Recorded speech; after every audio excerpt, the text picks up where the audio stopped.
organização das mesas anteriores, a pessoa que vai falar fica aqui, o Thiago já está posicionado, né? Então vamos lá. Bem, boa tarde a todas e a todos. Queria primeiramente agradecer a Juliana Gomes, psicóloga, profissional do SUAS, conselheira do Conselho Regional de Psicologia, que junto com a Comissão de Psicologia e Assistência Social organizou esse evento. Também está sendo gratificante poder estar compartilhando essa mesa com a Thaís e com o Juraci. Eu vi algumas pessoas da Celso Lisboa por aqui, é uma universidade que eu tenho muito carinho, foi onde eu comecei a lecionar como professor. Agora eu quero, com certeza, começar a fala falando da importância da gente estar fazendo esse evento na Universidade do Estado do Rio de Janeiro, porque quando a gente vai falar sobre psicologia na assistência social, a gente observa a atenção, a potencialização da atenção que o campo da assistência social dá para o enfrentamento das desigualdades.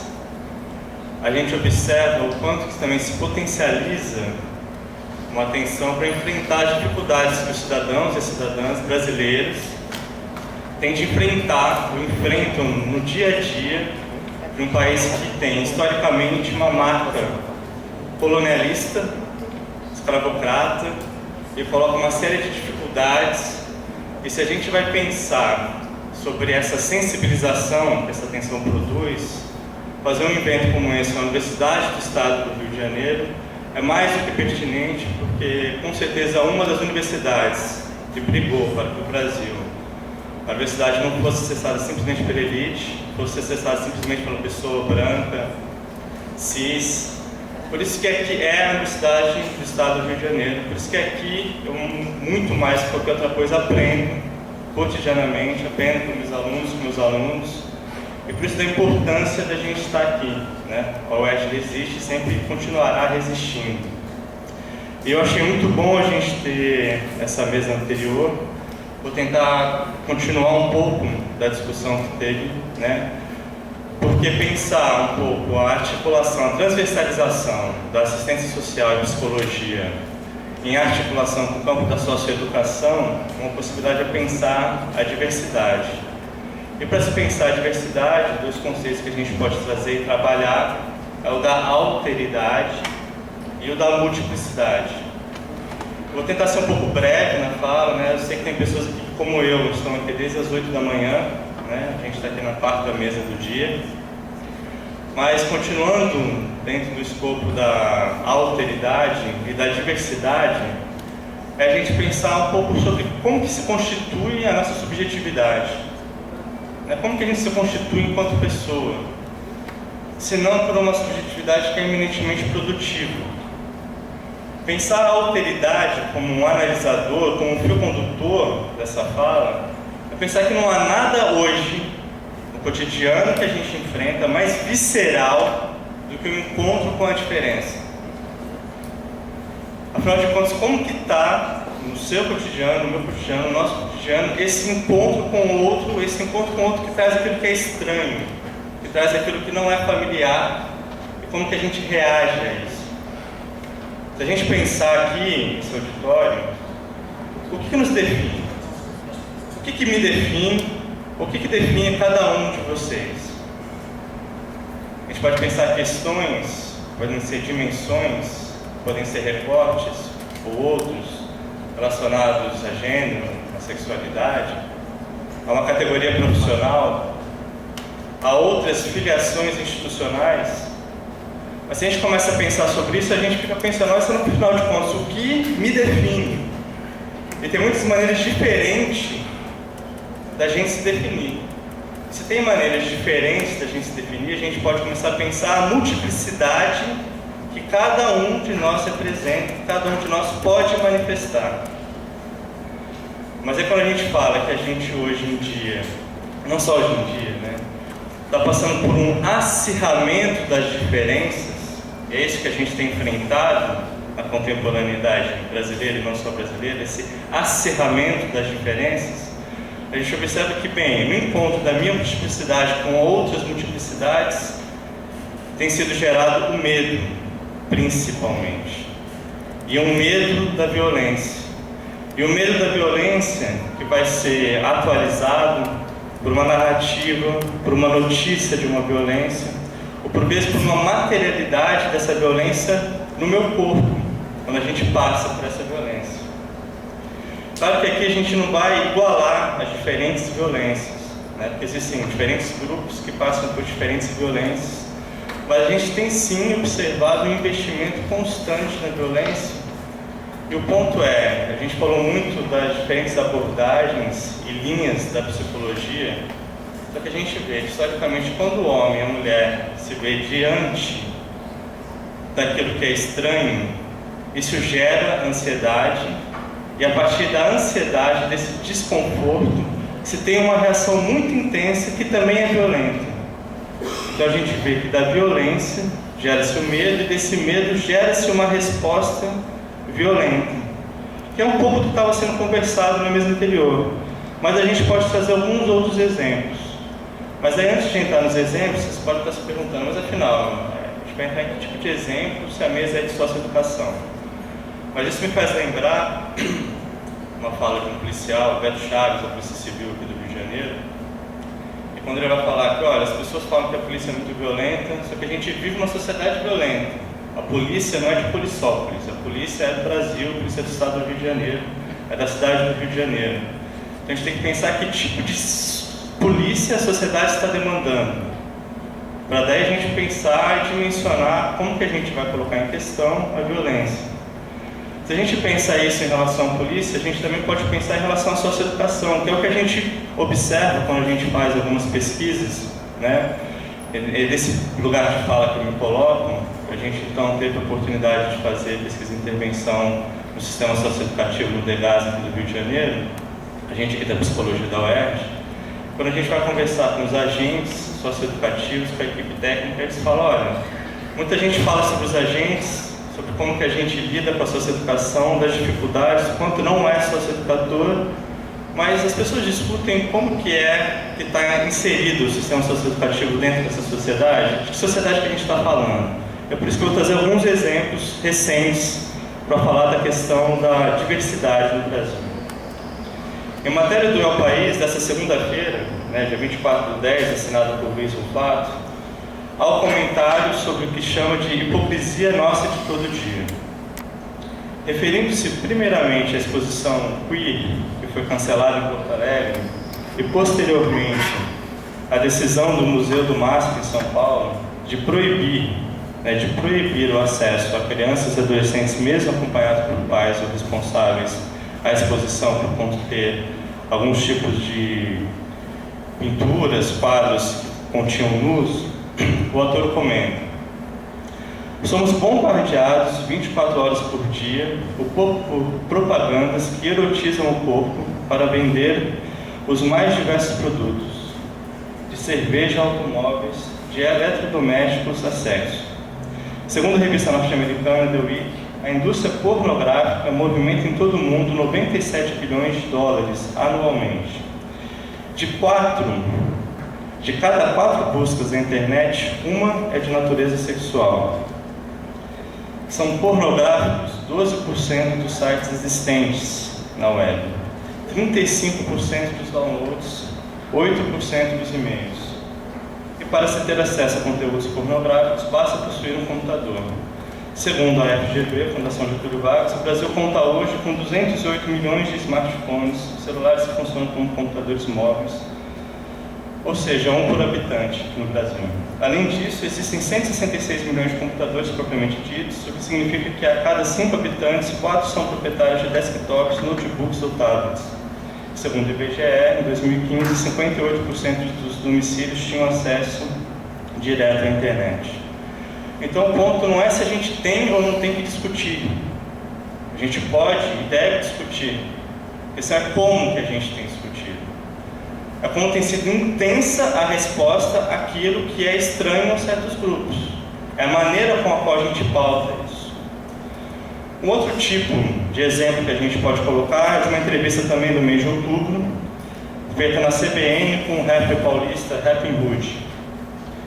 Ele é um rapper negro de Diadema, em São Paulo, que ele tem uma história curiosa, ele tem vitiligo, e ele fala que o vitiligo salvou a vida dele.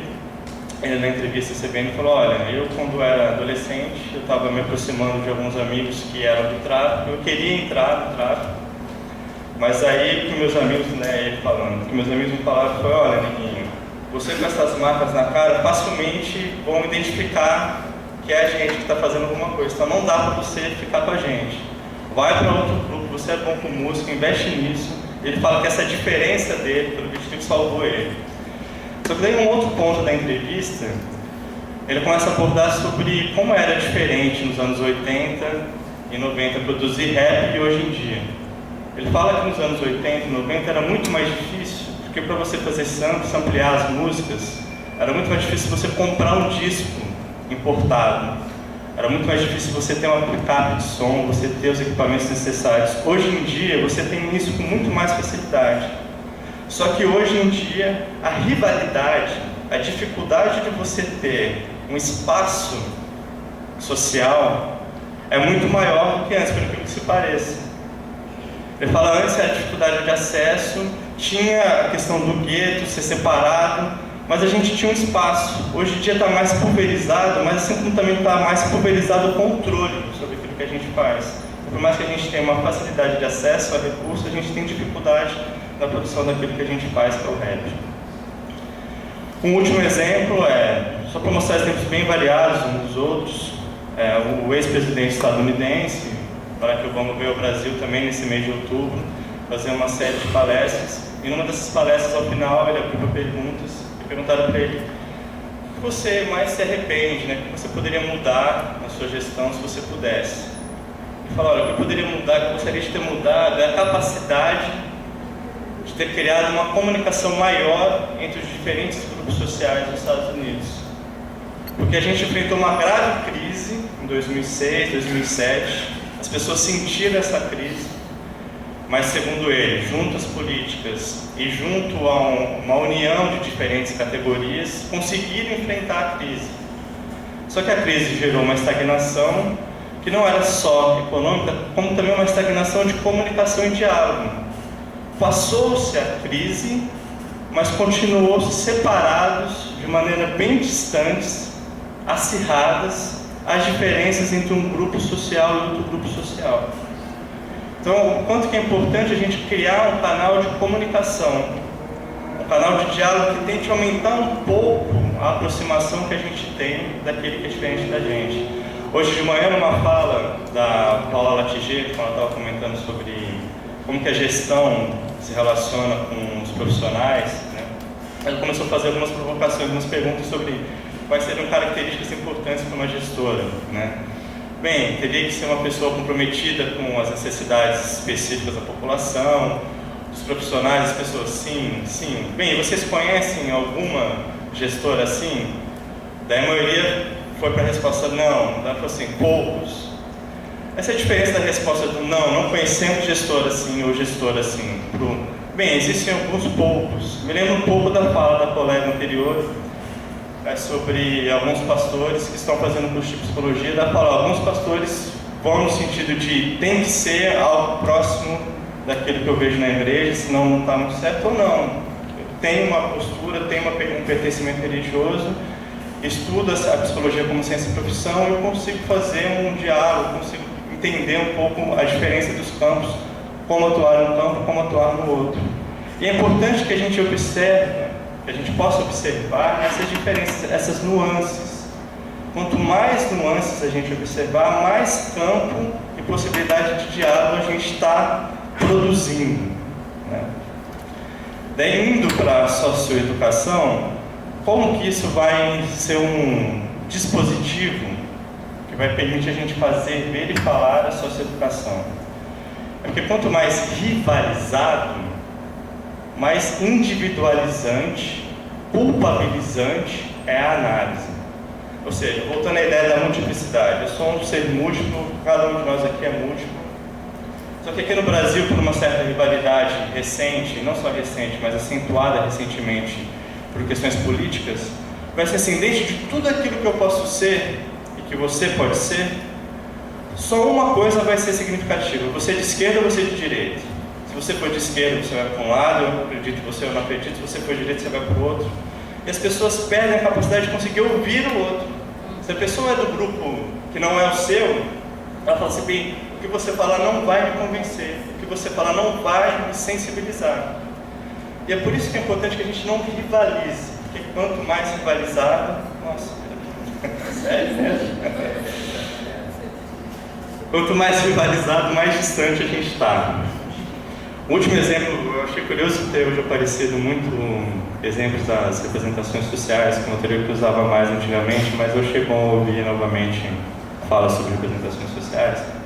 Tem um texto que eu gosto muito, né? Tem algumas pessoas como a Francine que está ali olhando, já ouviu essa história antes, que tem uma autora, chama Helene Joffe, ela vai falar sobre quando surgiu a AIDS, né? De como que foram produzidas as representações sociais para as pessoas portadoras de HIV. Qual seria a causa disso?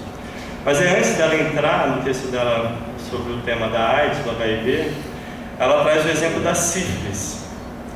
Ela fala que quando a sífilis apareceu, no século XV, cada grupo europeu criou uma explicação sobre o seu surgimento. Quando a sífilis varreu a Europa, então, para os ingleses, a sífilis significava a mancha francesa. Para os franceses, era morbus germanicus. Para as pessoas de Florença, era a doença de Nápoles. Para os japoneses, era a enfermidade chinesa. Ou seja, quando confrontada com doenças epidêmicas incuráveis, tanto histórica como transculturalmente, as pessoas responderam: eu não, meu grupo não. Isso tem uma relação muito forte se a gente pegar a história da socioeducação, ou que precede, né, o sistema socioeducativo, que são os Códigos do Menor, de 1927 e de 1979, quando pautados pela doutrina da situação regular, eles diferenciaram muito claramente quem seriam as crianças que reuniriam boas condições para o desenvolvimento moral e as que não reuniriam boas condições para o desenvolvimento moral. E ao fazer isso, para você criar o que não é normal, você tem que criar o que é normal. Então, se você pega e está pautado pela doutrina da situação irregular, por exemplo, quando você vê um adolescente, o adolescente é um ser humano, ou seja, o adolescente é múltiplo. Só que dentro dessa multiplicidade, você vai ter que moldar o seu olhar para identificar dentro dessa multiplicidade, bem, esse adolescente reúne boas condições para o desenvolvimento moral, qual que vai ser os critérios para definir isso? Na época, foi ter uma família estruturada, pai e mãe, ter saneamento básico. Se a gente vê que o primeiro Código do Menor é de 1927, um pouco menos de 40 anos depois da escravidão, a gente observa muito bem qual que é o grupo que ele vai ser classificado e identificado como não reunindo boas condições para o desenvolvimento moral. E só trazendo alguns exemplos mais atuais, a gente agora também está continuando uma pesquisa que a gente faz no DEGASE, na Ilha do Governador, aqui no Rio de Janeiro, então um sistema fechado, né? Na verdade, um sistema provisório. E a gente primeiro começou a fazer uma pesquisa com as adolescentes da unidade feminina. E quando a gente estava fazendo rodas de conversa com as adolescentes, a gente saiu de uma dessas rodas de conversa, de um desses encontros, e um agente socioeducativo nos abordou e falou assim: olha, vocês sempre ouvem o que as meninas têm a dizer, porque vocês não ouvem também o que agente socioeducativo tem a dizer sobre isso. A gente achou super pertinente, porque realmente a gente pode, deve, vamos fazer isso. E a gente começou a conversar agora esse ano com os agentes socioeducativos e com as equipes técnicas, né, as profissionais da equipe técnica. E uma coisa que apareceu, primeiro, foi uma certa diferenciação entre um agente linha dura e um agente pão doce. Pensando que é agente linha dura e agente pão doce, de novo, estão rivalizando. Olha, você é agente ou você é linha dura, e para pensar a socioeducação você tem que ser firme, tem que garantir a ordem, tem que fazer baixar a cabeça. Ou não, você é aquele agente pão doce, que é aquele que permite tudo, que ouve, que escuta. Mas será que não tem algo que fica um pouco no entre disso? Outra coisa que chamou a nossa atenção foi o agente falando assim: olha, os agentes e a equipe técnica, principalmente pedagogas, psicólogas e assistentes sociais, têm visões de mundo diferentes. Então, será que não é melhor a gente fazer grupos separados, que a gente queria juntar ambos no grupo? olha, pode ser interessante fazer por separados, porque tem a sua potência de se sentir mais à vontade para falar, como também é importante, só para a gente mostrar algo que foi falado, inclusive na primeira mesa de hoje, com a professora, com a colega da Rural, sobre a importância do encontro. O quanto que é importante a gente estar no mesmo local, por mais que sejam diferenças gritantes, que vão no primeiro momento ficar muito no apontar o dedo, olha, você faz desse jeito, eu faço desse jeito, é muito difícil a gente se relacionar, mas permitindo que esse encontro se mantenha ao longo do tempo, a gente vai encontrando uma certa possibilidade e vai criando algo que vai sair dessa polarização extrema. E é esse um pouco o tipo de abordagem que a gente quer trazer. Se a gente vai pensar a possibilidade de atuação da psicologia, seja no SUS, no sistema socioeducativo, a gente sempre vai falar e ouvir, olha, não tem uma forma, né? Você não vai saber assim, olha, tem um procedimento, você como psicólogo ou psicólogo, você vai chegar e falar A, B, C e pronto. Então, muito mais importante do que isso, a gente pensar os princípios, a gente pensar uma postura ética.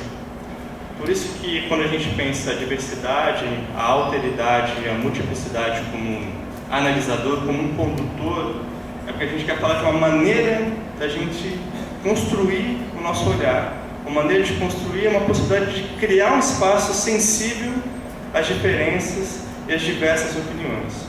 Então é um pouco sobre isso que eu queria falar. Obrigado.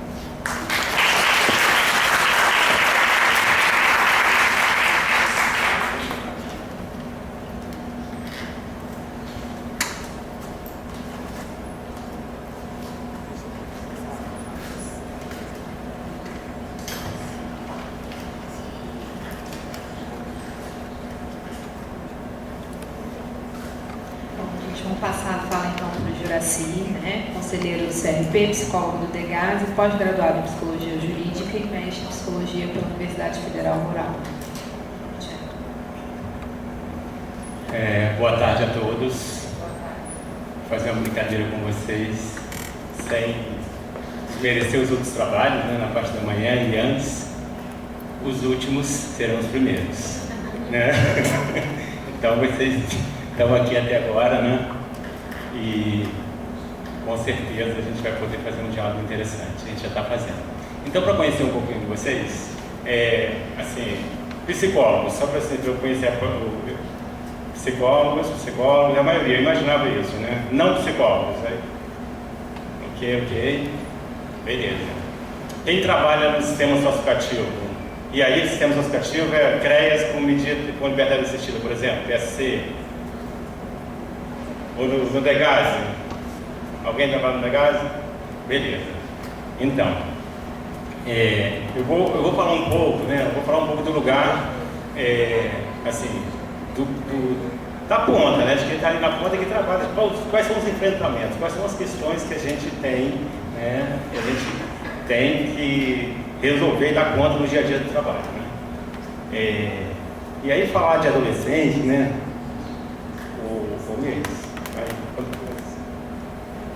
Eu vou, mais uma vez,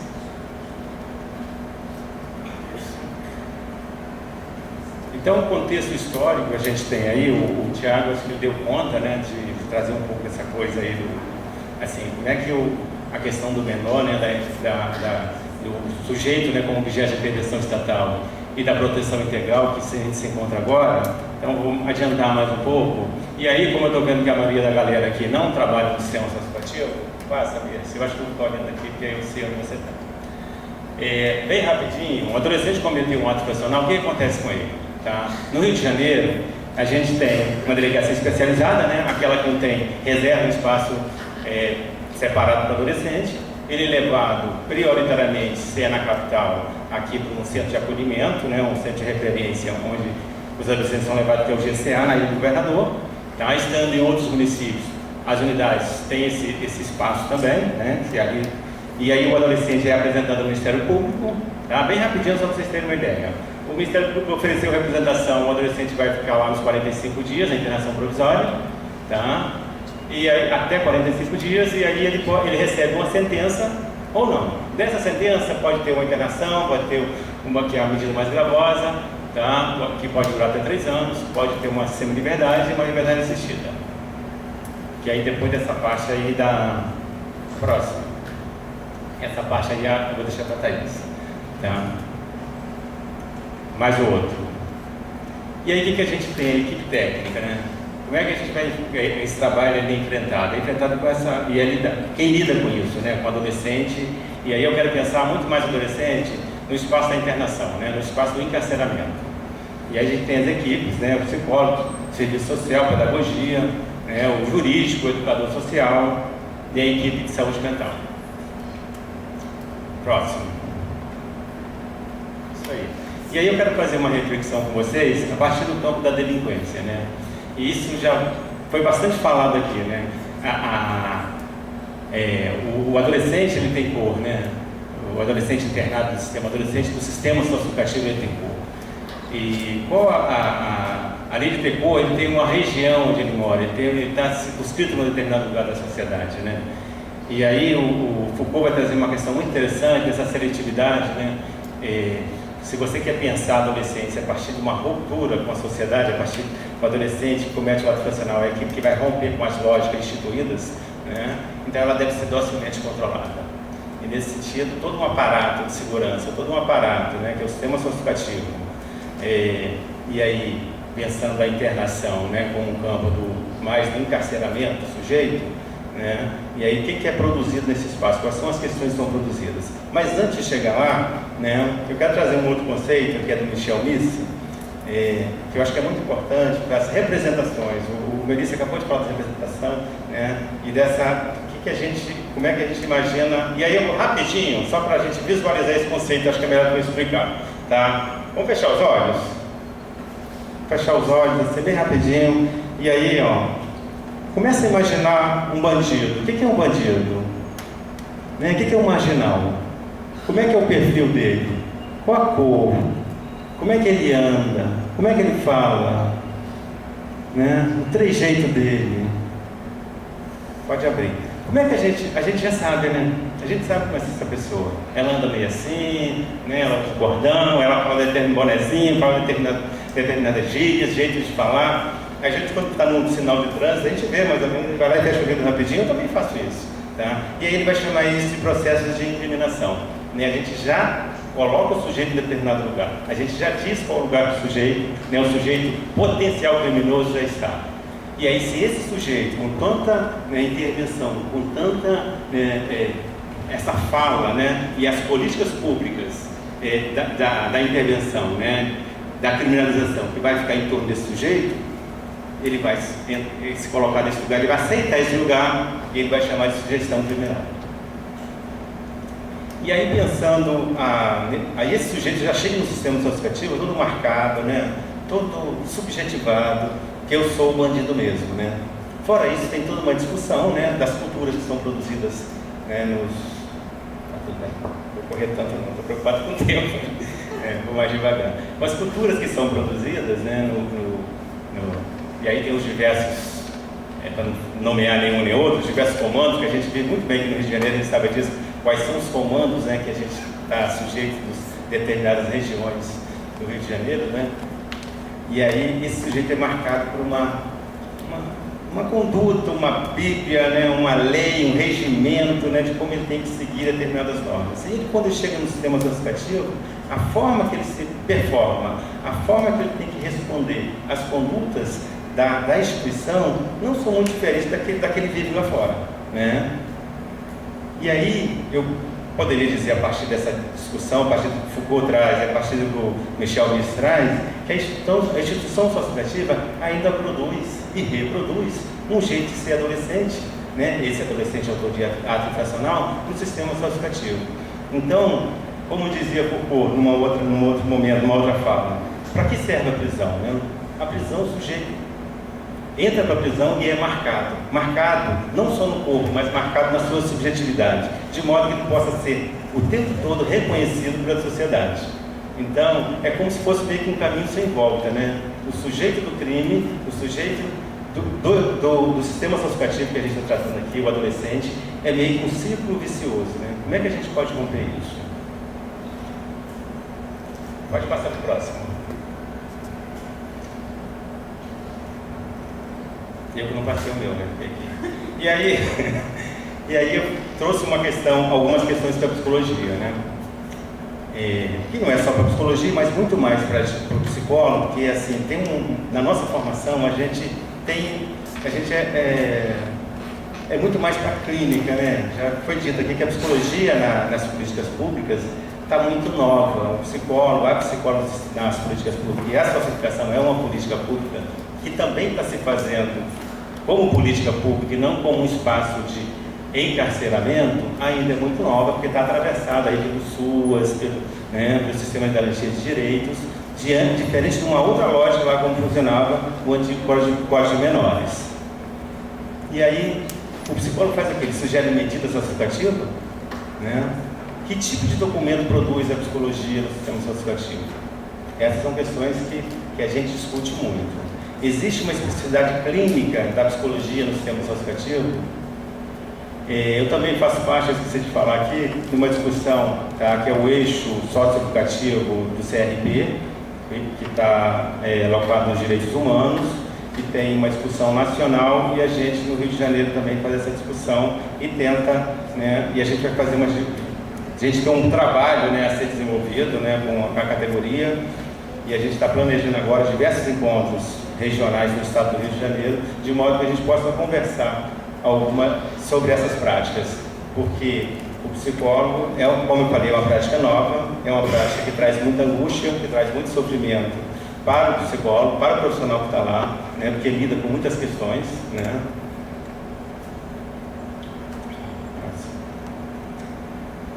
E aí eu continuo ainda nesses questionamentos, né. A avaliação das equipes em muitos momentos, né, e aí é mais pensar, eu enquanto psicólogo ou outro profissional, como é que ele vai falar desse sujeito? Ele vai falar a partir dessa polaridade, a partir desse lugar, como o Benício levantou, né, dessas diferenças, ou lá ou cá, né, a partir do inocente ou culpado, bom e mal, que sujeito é esse? Que lugar que coisas eu posso reconhecer nesse sujeito, nesse adolescente, né? Que potencialidades eu posso reconhecer? Então é um pouco disso. O arrependimento é uma outra questão, né? O judiciário acaba sempre analisando e entendendo o adolescente, fazendo a avaliação do adolescente a partir do comportamento. Claro, a psicologia trabalha com as questões do comportamento, mas a psicologia, né, não é o profissional que vai lá ficar vigiando o adolescente para saber se o adolescente está direitinho, está assim, está assado, né? E aí o judiciário traz essa questão, que eles querem saber se o adolescente está comportado, está bonzinho ou não está bonzinho. Então essa é uma isca, essa é um lugar que não é pra gente, né? A gente tem que ficar muito assim, porque é um lugar sedutor, né? Eu vou poder dizer do outro isso ou aquilo, eu vou poder, né, avaliar a partir desse lugar. Então é só trouxe isso para a gente poder refletir. E aí, seguindo nessa mesma linha de raciocínio, o judiciário demanda à psicologia uma avaliação adivinhatória, né? Como se a gente tivesse uma bola de cristal, como se a gente soubesse do futuro, né, do adolescente. Se ele vai reiterar no antipersonal, se ele está pronto para conviver com a família, né, se lá na comunidade dele vai ficar tudo bem, se ele não vai. Já houve casos, né, comigo mesmo e com outros colegas, do Ministério Público devolveu o relatório que o profissional produz, dizendo que o adolescente não recebeu tal medida, porque o profissional não disse com clareza se o adolescente tinha condições condições, mas se o adolescente ia ou não ia delinquir de novo, se o adolescente ia, né, ser bonzinho, nesse sentido assim, né. E aí, como é que eu quero pensar, né, com vocês aqui, a psicologia, né? A psicologia deve pautar uma ética, né? Uma ética da promoção da saúde e dos direitos humanos, né? Eu não consigo pensar uma psicologia, né, para esses sujeitos que estão atravessados, né, por uma história que vem marcada, uma história escravocrata, um sujeito que está marcado, um sujeito que não acessou as políticas públicas, um sujeito que passou por todas as violações de direitos, né? Como é que eu vou falar com essa pessoa? Como é que eu vou avaliar, né? O que eu estou querendo avaliar? Eu tenho que avaliar a partir de uma ética, a partir de um lugar, né? E a partir da promoção da saúde e dos direitos humanos.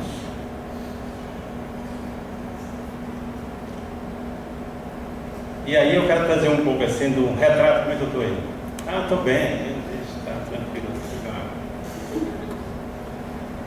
estou correndo, porque como eu tenho muita coisa aqui, eu preciso, né, querendo passar tudo para vocês. Mas aí também vai sobrar espaço para vocês me perguntarem. E aí, assim, a psicologia nas unidades de internação, né, ou o trabalho do psicólogo, né, da psicóloga nas unidades de internação, acaba funcionando muito aí na lógica da instituição total. O que a gente quer? A gente quer desconstruir isso. E a Thaís vai trazer, né, Thaís? Que a gente já conversou. Vai trazer um pouco dessa discussão. A gente quer desconstruir a instituição total, mas hoje funciona assim. A psicologia trabalha com uma clínica diferenciada, né? Como eu falei lá anteriormente, né, trouxe essa questão: o que faz a psicologia? Que clínica é essa, né? Se é que tem clínica, que tipo de clínica? E aí, no meu entender, ela faz uma clínica diferenciada. A psicologia não faz avaliação nos modos de perícia. Então é muito sedutor, como eu falei antes, muito sedutor o profissional que cai no sistema associativo e aí esteja ele fazendo avaliação do adolescente lá no CREAS, lá no CRAS, no pedido de avaliação do juiz, porque frequentemente, né, são questões que a gente enfrenta. Como é que eu vou olhar para qual o meu lugar ali? Eu sou perito, né? Principalmente se for a família e o adolescente que eu esteja acompanhando, né?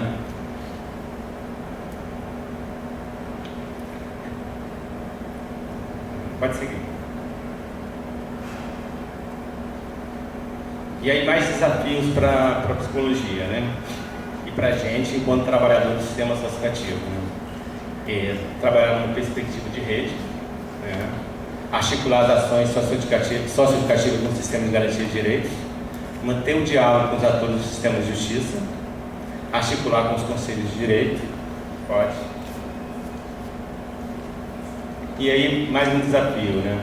A socioeducação ainda não é reconhecida, apesar da gente bater sempre nisso, não é reconhecida como uma política pública, né? Socioeducação, quando a gente fala de DEGAS, quando a gente fala de adolescente, autor de ato personal, né? Que a sociedade, senso comum, a televisão está acertando, a mídia está acertando isso um pouquinho ainda, né? Mas ainda fala o menor infrator, né? Não é entendida, não é comprometida com esse espaço de uma política pública, um espaço de resgate do sujeito, um espaço de reintegração, de conversa com essa história que esse sujeito tem, né? E aí, porque no imaginário nosso, no imaginário da sociedade, ainda está conversando, a representação que você tem é do cárcere, das FUNABEMs, é da cadeia, tá? E aí a gente tem que tentar também desconstruir essa lógica da cadeia. Ok. E aí, para a gente fazer isso, estando nesse lugar super complicado, o psicólogo está atravessado o tempo todo, né, por práticas diversas, seja uma prática muito mais voltada para a questão da segurança e muito mais voltada para a questão que é outra dualidade, né, que se discute muito. E que lugar é esse? Eu faço aqui para alguns, principalmente para os agentes socioeducadores. Eu sou da segurança, eu sou sócio-educador. Então é como se o sócio-educador fosse então a equipe técnica e o agente fosse o da segurança. Então essa dualidade sempre aparece, tá? E porque as duas também não podem conversar, já que é um espaço que está atravessado dessas questões, né? E aí é importante a gente fazer a análise dessas implicações, a análise das nossas implicações, por que nós estamos nesses lugares, quais os efeitos, né, produzem as nossas práticas ali, quais são os atravessamentos políticos, históricos, né, que esse adolescente, que essa instituição foi construída e hoje está sendo debatida, e a sociedade quer que ela exista, porque, né, quando se pensa no adolescente infrator, se pensa em bandido, né, se pensa em menor perigoso. Essa é a representação. Então, a sociedade quer esse lugar, né? E aí eu trouxe aqui, apesar de a gente ter poucas pessoas aqui do sistema associativo, mas é uma questão que certamente vocês vão enfrentar em algum momento, tá? Porque assim, se pensa em construir uma ideia, muito parecido com aquele projeto de trabalho, projeto de vida para o adolescente, que é um dispositivo que está lá no SINASE, que é o PIA, o Plano de Individual de Atendimento para Adolescente, né? E aí, esse documento que as equipes produzem, né, as equipes multidisciplinares, para poder, junto ali com o adolescente e sua família, pensar num projeto para empoderar esse sujeito, para que ele tenha uma outra história, para que ele possa se ver de uma outra forma nesse contexto no qual ele acabou se chegando, né, que é o ato profissional, o limite com a lei. E aí se pensa nesse documento. Se pensa, não, se discute, a gente pensa também, mas a gente está discutindo muito esse documento, como ele veio e como ele está sendo usado, né? E aí a questão que a gente está trazendo de discussão no CRP, né, no nosso eixo de trabalho, Thaís faz parte, também já fez, está tentando voltar, tem uma galera que estava aqui que faz parte também. A gente está discutindo, porque tem uma discussão nacional, que é para a gente produzir documentos, por isso que a gente vai fazer alguns encontros regionais, para a gente produzir documentos e produzir expectativa de trabalho, né, e lugares possíveis para o psicólogo, que ele mesmo possa dizer, olha, minha realidade é essa, dá para fazer assim, a realidade nossa é essa. E como é que se faz isso, né? E aí a gente pensa que o instrumento deve ser multidisciplinar, mas sem fragmentação da especificidade profissional, a partir de discussão de casos, né? A gente também pensa que ele deve fazer uma análise do sistema social e do sistema associativo, e não ficar focado somente no sujeito, né? E não deve servir de instrumento de punição que aponta as fragilidades da família e do adolescente. Porque, de um modo geral, o que a gente tem percebido, né, discutindo com a categoria que está trabalhando no sistema e produzindo esse documento, é que acaba ele, já que você precisa avaliar o adolescente do judiciário, acaba que esse documento vai acabar punindo de novo o adolescente, um ciclo vicioso, né? Repensar que o prazo de 45 dias, que a lei fala que esse documento tem que ser feito em 45 dias. Como que o psicólogo no universo onde tem, por exemplo, a internação hoje, e aí eu falo não é só de Rio de Janeiro, mas de Brasil, tá? As grandes internações estão gerando em torno de 400, 500 adolescentes, tá? Em torno de 45 a 50 adolescentes por cada equipe técnica atender. Isso quer dizer que cada profissional vai atender 40, 50 adolescentes no prazo de 45 dias para poder dar conta de um relatório, de um PIA, que é o retrato dele, do processo dele, da reflexão com ele, da família com ele e o que ele pensa para o futuro. Tá? Quando a gente tem uma lei que é o SINASE, que fala que a equipe não deve atender mais do que 20 adolescentes. Esse seria o máximo. E as equipes estão atendendo em torno de 40, 50. Eu tive agora em São Paulo, mês passado, esqueci o dia, mas foi mês passado. E a gente fez uma discussão lá do sistema associativo, e essa foi uma questão que apareceu muito, a superlotação, a violência nas unidades, essa dualidade entre a gente e a equipe técnica, né, entre a psicologia. E aí, como que eu vou fazer esse documento? Como eu vou produzir uma coisa mecânica, né? Que é necessário, em algum momento você tem que produzir sim, mas eu preciso ter um vínculo com essa pessoa, né? Como é que eu vou fazer alguma coisa para falar de alguém sem ter estabelecido um vínculo, né, para contar essa história?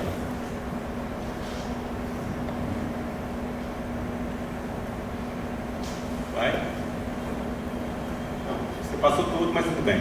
Volta lá, eu estou em desafios. Quantidade de jovens vinculada àquela profissional, né? É aí que eu tô. E aí, intersetorialidade, que é uma coisa importante, acho que eu já falei disso, né? Diferenciar a medida associativa do penal, porque tem uma discussão em cima do sistema associativo, está muito ligado aí, não está marcada muito essa diferença, né? O senso comum fica muito, né? E aí a gente quer, né, como proposta de discussão, que se descobre nesses lugares, né? Porque a gente está pensando em um outro sujeito, né? E aí, quem seria para falar, né?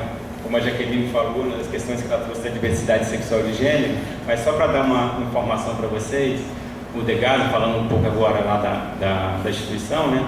O Degase está produzindo uma discussão, porque a gente tem recebido muitas pessoas trans, né? E, quer dizer, muito, porque às vezes o que aparece chama muita atenção e sempre tem uma tônica, né? O que eu vou fazer com essa pessoa, né? E aí, em cima dessa discussão com a justiça e tal, o Degase resolveu fazer um grupo de trabalho e a gente está discutindo como é que seria a forma de tratamento, qual seria o lugar mais adequado, né? Pensar num fluxo para essa população, porque em geral as pessoas que não se enquadram dentro daquela lógica, né?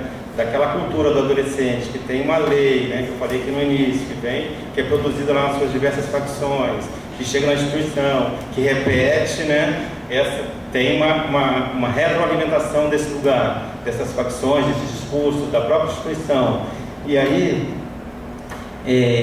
o adolescente que é diferente, né, o adolescente que é frágil, o adolescente que performa diferente, o gay, né, ou o trans, ele é colocado no seguro.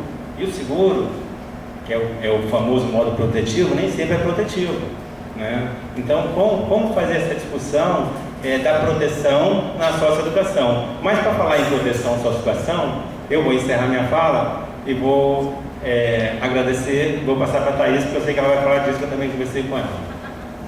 Obrigado, gente.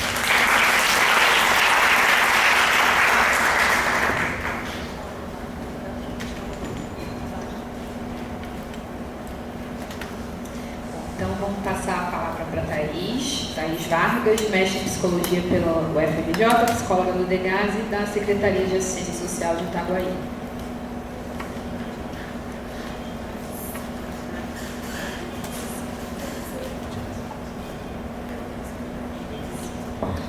Boa tarde.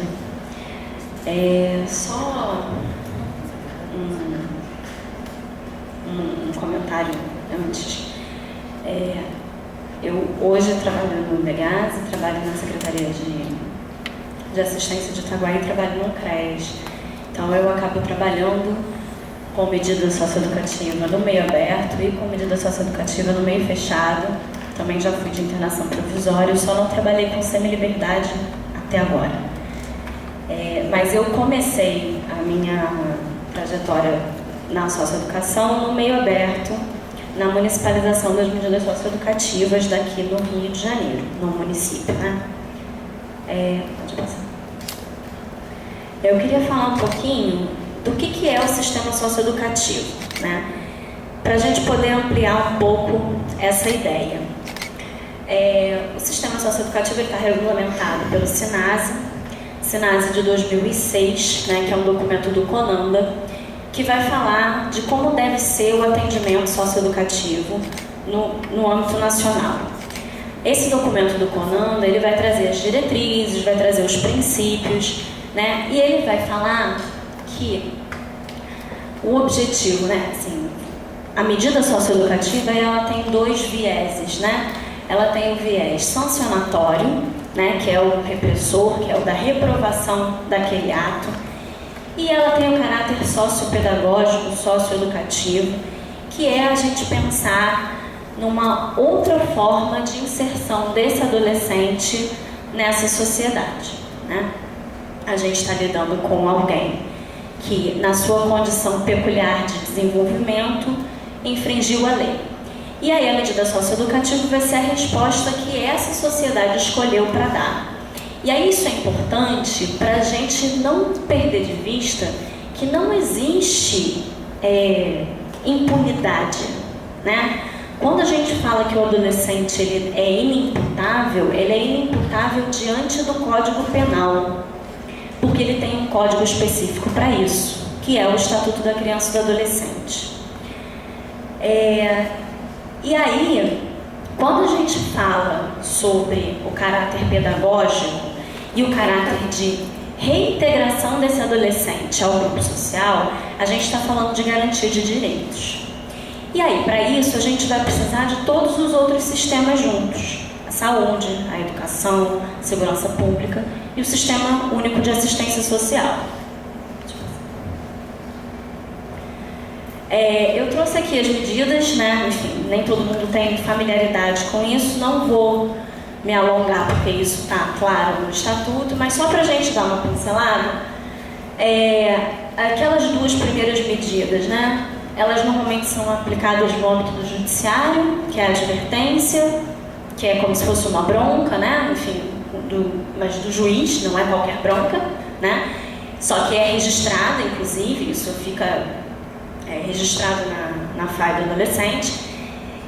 E a obrigação de reparar o dano, que, sinceramente falando, eu só vi essa medida ser aplicada uma vez, há muito tempo atrás, numa situação que foi um adolescente que se envolveu em um acidente de carro e a família pagou alguma coisa em relação a isso. E para mim foi muito confuso isso, porque na realidade quem pagou foi a família, né? E se a gente for pensar que o adolescente ele não tem renda própria de um modo geral, reparar o dano material é uma coisa um pouco confusa. Talvez por isso não tenha uma aplicação tão corriqueira, ou pelo menos não chegue para a gente, né, que está no socioeducativo.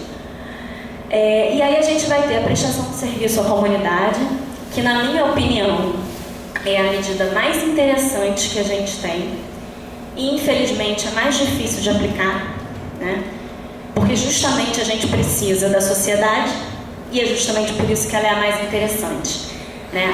A prestação de serviço é a possibilidade do adolescente ocupar um outro lugar que não aquele de agressor, né? O que eu costumo explicar para eles é que quando eles ofendem a sociedade, eles se colocaram, né, enfim, infringem a lei, ofendem ao Estado, ofendem a sociedade. Então ele se coloca no lugar de agressor. Quando ele está disponibilizando o tempo dele para produzir alguma coisa de positivo para essa sociedade, é como se ele estivesse retribuindo. Mas ele também está aprendendo com isso, porque a ideia da prestação de serviço é que ele não só faça alguma coisa, mas que ele aprenda alguma coisa também. E se veja num lugar diferente daquele inicial que ele ocupou. E aí, óbvio que isso é muito complicado de se colocar em prática, é uma tarefa aí do CREAS, enfim, da rede SUS especialmente, movimentar isso. A liberdade assistida, que é um acompanhamento também feito pelo CREAS. Então a gente tem essas duas medidas aí que são diretamente executadas pelo SUS, né? Pelo Sistema Único de Assistência Social. Ou seja, o SUS, ele também é executor de medida socioeducativa. Então ele também faz parte do sistema socioeducativo. Quando a gente normalmente pensa no socioeducativo, a gente pensa Estado, né? A gente pensa em internação, no máximo semi-liberdade, que é uma coisa que poucas pessoas conhecem. E não se pensa muito no meio aberto, fica a segundo plano. E aí sim, né, as medidas de semi-liberdade, que é quando o adolescente passa a semana dentro do CRIAD e volta para casa no final de semana, e a internação, que é a medida mais gravosa, onde o adolescente fica pelo menos de 6 meses a 3 anos. E aí é muito importante a gente lembrar que qualquer das medidas previstas no artigo 101, que é o artigo que trata das medidas protetivas, elas são aplicáveis cumuladas com as medidas socioeducativas.